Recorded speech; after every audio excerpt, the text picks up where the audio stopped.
তোমরা যখন বেগুন ভাজবে তখন আঁচটা একটু বাড়িয়েই দিবে।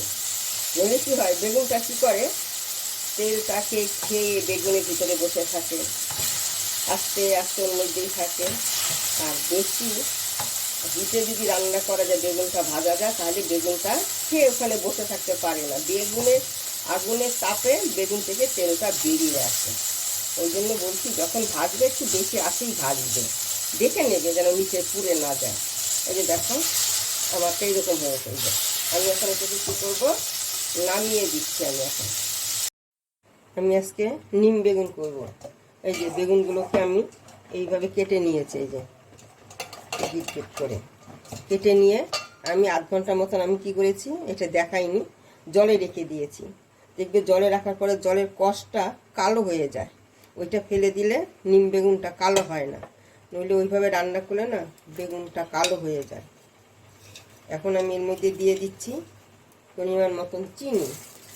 অল্প চিনি দেবো, খুব একটা বেশি চিনি দেবো না, চিনি দিচ্ছি।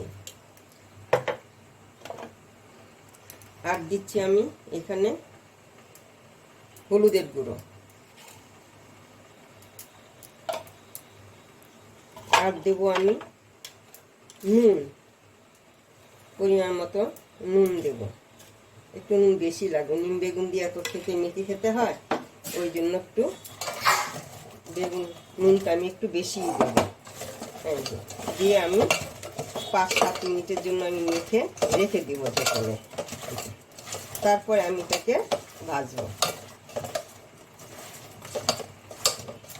এখন আমি এটাকে ঢেকে রেখে দিচ্ছি 5-7 মিনিটের জন্য। এখন আমি এই যে বেগুনটা থেকে এই যে দেখো কত জল বেরিয়েছে, জলটা আমি এই যে ফেলে দেব, অনেক জল। এই যে এখন আমি এই কড়াইয়ে তেল দিচ্ছি। বেগুনটা ভাজতে যতটুকু তেল লাগে,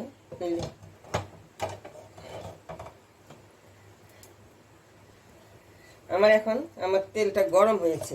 আমি কি করব, এই যে বেগুনগুলো আমি এখন সব বেগুনগুলো দিয়ে ঢেকে দিব। এখন আমি ঢাকনাটাকে তুলে দিচ্ছি, কেন যে ধোঁয়াটা আছে এটা উপরে গিয়ে ঘর তেল চিটা পড়ে যায়। আর চিনি চালালে কিছু শোনাই যাবে না, আমি ভিডিও করবো আপনারা বুঝতেই পারবেন না। আমি এটাকে ঢেকে দেবো না, কেন অনেক তো জল বেরিয়ে গেছে। ঢেকে দিলে কী হবে, ওর থেকে আরও জল বেরোলে কাদা কাদা হয়ে যাবে বেগুনটা। একটু মাঝে মধ্যে বেগুনগুলোকে আমি একটু নাড়িয়ে দেবো, বেশি একটা হালকা হালকা করে নাড়তে হবে, নইলে বেগুনটা ঘেটে যাবে। চেষ্টা করবো না ঘাটার জন্য, এখন যদি একটু ঘেটে যায় কিছু তো করার নেই।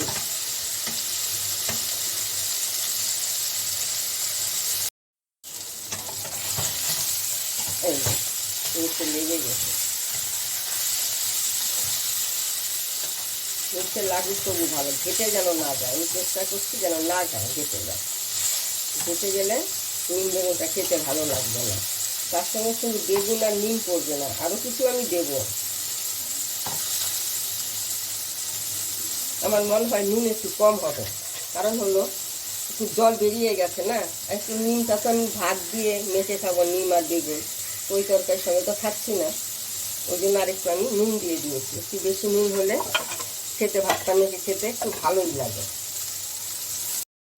আমি একটু চিনিও দিয়ে দিচ্ছি, চিনিও তো বেরিয়ে গেছে।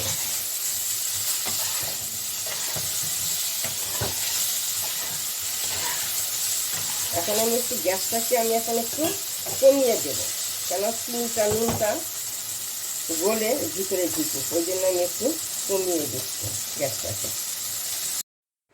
এখন আমি এর মধ্যে নিম পাতাটা দিয়ে দিচ্ছি। এই যে নিম পাতাটা কি, আমি এইভাবে কি করি, নিম পাতাটাকে আমি রোদ্রে শুকাবো, শুকিয়ে তারপরে যখন মুচমুচে হবে তখন হাত দিলে না, এরকম করলে না বেঁকে এইটা এরকম হয়ে যাবে।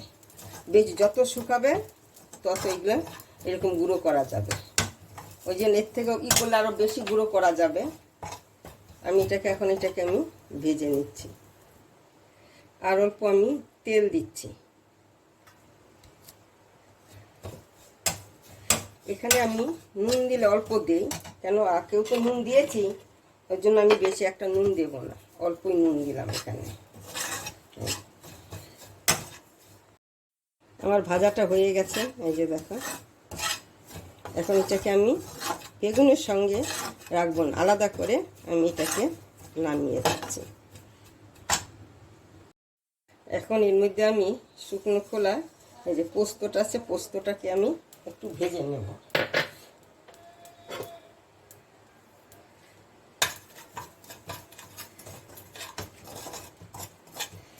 যে যেমন খাবে সেই অনুযায়ী পোস্ত দেবে, নিম পাতা দেবে, বেগুন দেবে, আর করার সময় ঠিক এই নিয়মে করবে। আমার রেসিপিটা যদি তোমাদের পছন্দ হয় তাহলে লাইক করবে, শেয়ার করবে, সাবস্ক্রাইবার করবে।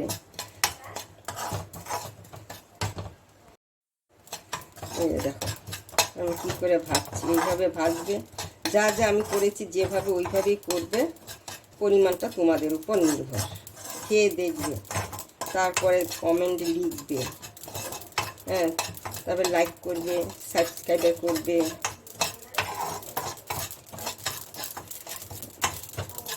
দেখো পটপট পটপট করে ফুটছে আমার এটা। এই যে দেখো ভাজা হয়ে গেছে। এখন আমি এর মধ্যে কী করবো, এই যে বেগুনটা রেখেছিলাম আমি এখানে বেগুনটাকে দিয়ে দিচ্ছি। আমি গ্যাসটাকে আমি একদম অফ করে দিলাম।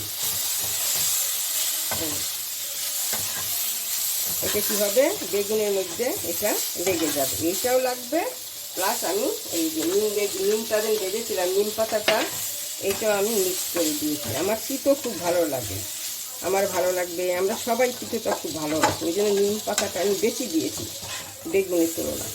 তোমরা যদি কম খাবে, নিম পাতা কম দেবে, বেগুন বেশি দেবে, পোস্ত বেশি দেবে। আমার হয়ে গেছে, এখন আমি এটাকে নামিয়ে দিচ্ছি।